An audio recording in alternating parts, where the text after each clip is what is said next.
A man who had adopted his late wife's son ventured out of town to buy a birthday gift for the young boy. However, fate intervened and led him to a heart-wrenching revelation when he encountered a child who was the spitting image of his son. After my wife, Merlin, died of cancer 2 years ago, I was emotionally ruined. I could not think of anything else and would sit for long hours near her grave, mourning. The only thing that kept me going was my son Scott, Merlin's child from a previous relationship. I loved him with all my heart and decided to adopt him as my own. 2 months before Scott's 8th birthday, I left him in the care of my mother and went out of town for a business meeting. I wanted to surprise him with a special birthday gift upon my return. Little did I know that my trip would lead me to a chance encounter with a child who was Scott's spitting image. I vividly recall the breezy evening when I stowed the bike I had purchased for Scott in the trunk of my car before hurrying into a nearby cafe for a warm cup of hot chocolate. As I sat by the window, a young boy who appeared to be Scott's age caught my eye. I enjoyed my drink while my eyes stayed fixed on the boy. He was holding a bucket and an old ragged cloth in his hand. Hard-working kid. I sighed and got up to walk out. Just as I neared my car, the boy called out to me, "Excuse me, sir, can I wash your car for $3?" I turned around, and what I saw next startled me. The boy was a carbon copy of my son Scott, and I had no idea how. I was honestly spooked. The kid took my silence as a yes and limped to my car. I didn't know he had a disability until I saw him hobble. He began scrubbing my car with the cloth while I stood there, still shell-shocked. I decided to find out more about him. "What's your name? And why are you washing cars here?" I asked him.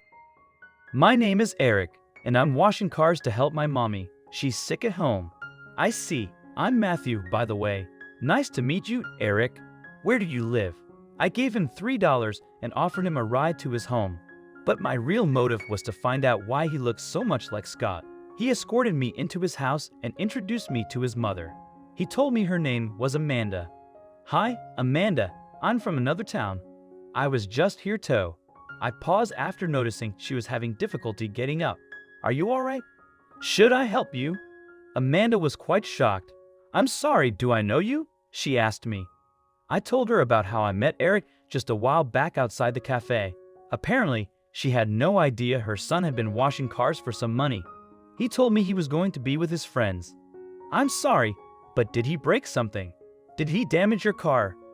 "No, not at all, but I came here because your son Eric looks exactly like my son Scott." I was quite puzzled. At this point, Amanda turned pale. She told me that Eric was not her biological son, but a boy she and her husband Davis adopted from the shelter 6 years ago. "My husband died in a road accident 3 months ago, and since then, my life has been miserable. I can't work because of my deteriorating health. My mother often visits us and gives us some money to buy groceries and medicines," she revealed. Also, if you've not done so already, please subscribe to our channel and click that notification bell to get inspired by these animal stories every day. Now, back to the story. I felt sorry for Amanda, but at that moment, I just wanted to find out more about Eric's origins. I drove to the shelter she told me about, and there, I found out that a nurse had given Eric away when he was just a newborn. What was that same nurse was working in the hospital where Merlin told me she delivered Scott. I knew something was murky here, so I went to meet the woman, only to learn my wife had kept me in a web of lies throughout our marriage. "Do you know this woman?" I asked the nurse, showing her Merlin's photo, but she refused to acknowledge it. "I'm from the police department, and I came here to inquire about this woman." "Do you know her?" I asked again, lying through my teeth. I had no other option. I had to churn out the truth from her. I could see fear rise in her eyes. She gulped some water and revealed a long-hidden truth about my wife. I was shaken. "I don't know her name, but I know her. She was 18 when she came to deliver her twins 8 years ago," she said. "Twins?" I freaked out. "Yes, she gave birth to twins and told me her boyfriend dumped her after learning one of her babies would be born with a disability. Her parents kicked her out, and she had nowhere to go. She begged me to take one of the babies, the boy with a defect in his leg, and give him to a shelter.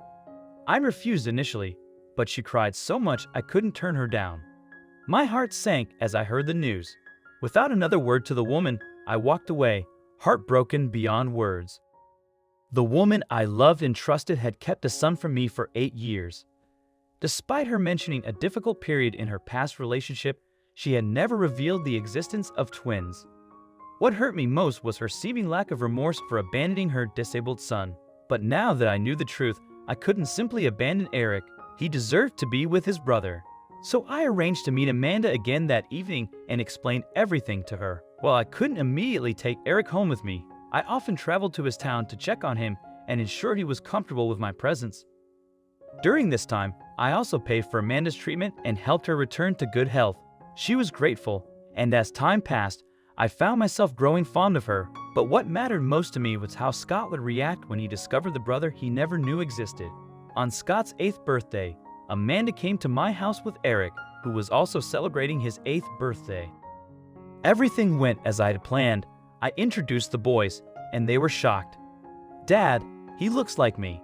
"Who is he?" exclaimed Scott. Eric didn't say anything because he was shy and equally amazed. "Son, he's your twin brother, Eric." "Wish him a happy birthday," I said, waiting to see Scott's reaction.